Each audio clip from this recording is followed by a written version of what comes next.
Alright, so we've been commissioned to make an ultra sweet Roto Fury. It's already a Mega Blaster, so we're going to retune the internals and then give it an awesome paint job. Without any more talking about it, let's get to work.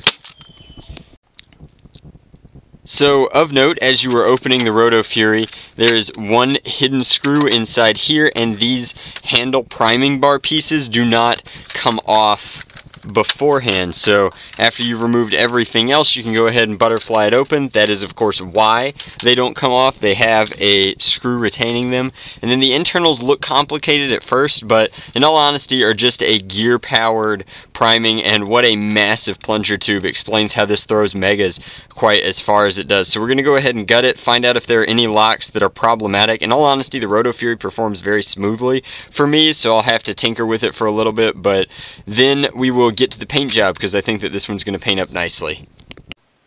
So the Draculina's awesome Titan themed paint job is done. I did some light silver dry brushing over the top of it. Now all it needs is a very cool clear lacquer to protect that paint job. Signature is located up here in the same white that the Titan symbol and some of these accents are done in, and the silver is of course a light silver enamel dry brushing. The lacquer should lock it in. My only worry at this point in the project is that it's very cold in Georgia at this point, and it might be so cold that the clear clouds, and so I'm actually going to paint with ventilation and then put some heat on the blaster while the clear cures, and hopefully it does not cloud.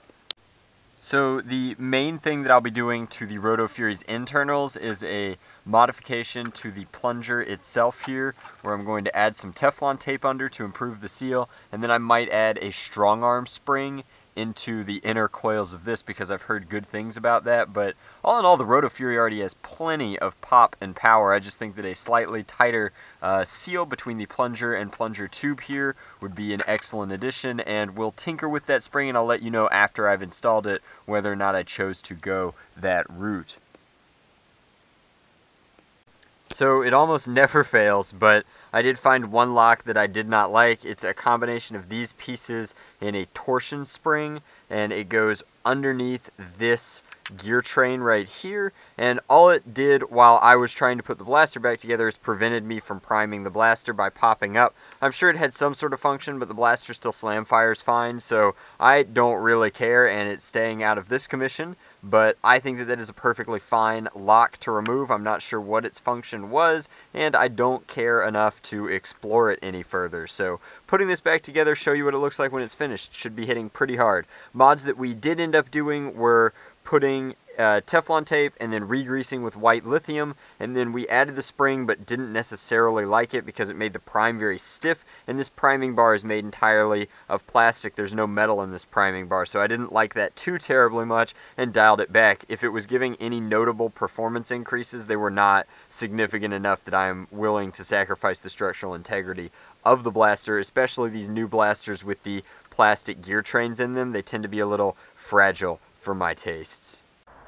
Alright guys, so this is the finished segment for the Sunbreaker. Very excited to bring this one to you in its finished form. First off, just check out the shine on that lacquer. I know it's not natural light by any means, but really showcases how cool the blending is between the vinyl dye base coat, the enamel orange, which is kind of like a burnt orange, and then the silver, which is an enamel, as well as some of this white, which is acrylic. Now we used white acrylic because we really wanted to get that worn crackle look to give this a very Vanguard-ish Destiny subtle feel, which is of course the inspiration behind using a Titan logo on one side. That was all commissioner requested, but we definitely added the dry brushing for fun.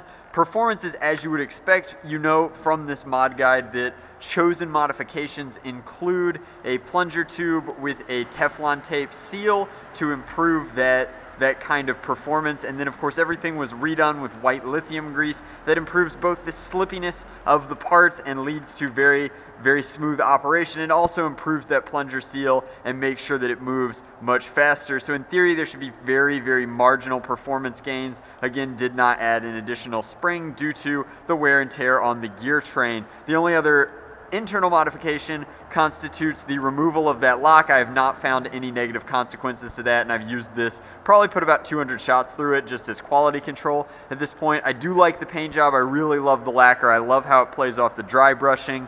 I love the white playing off some of the stock white pieces, and the burnt orange actually plays very nicely off of the neon. I like that a lot because the neon needs to be on there for toy purposes, but I will fire it a couple of times for you as my battery slowly dies.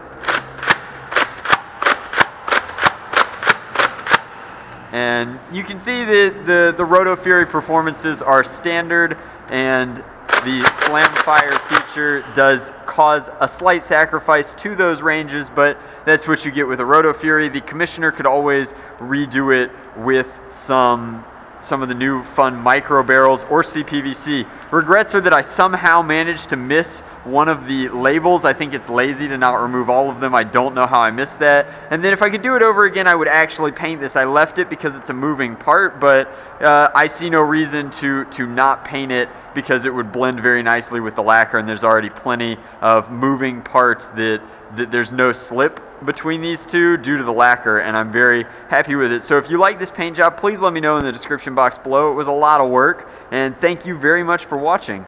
One last thing, this is normally the part of the video where I would thank the Commissioner for the opportunity to work on something special for them and let them know that it'll be in the mail off to them very, very soon. In this case, it's not going in the mail because the Commissioner has decided to drive down to Costco, which is the December Nerf War for the SENC, and do glorious battle with all of us. And so I get to meet the Commissioner, deliver it to them in person. I'll show that in the war video itself, which I will make on Costco. But Costco is Chicken's big Nerf War of the year. It is an old school style Nerf War, which means no hoppers. So if you are looking for an excuse to get some Nerf, maybe you just want to escape the colder, more northern states, but we will be down in Fayetteville doing our usual dealio, having an absolute blast, and we would love to have you join us. So come on out to Costco. It's going to be a great time. I might even cook. We'll see. I'll put a link to our Southeast Nerf Club group in the description box. It's a link to a Facebook group. I can't find my words today. All of the information on the war is down there, and you can join the event page for further details.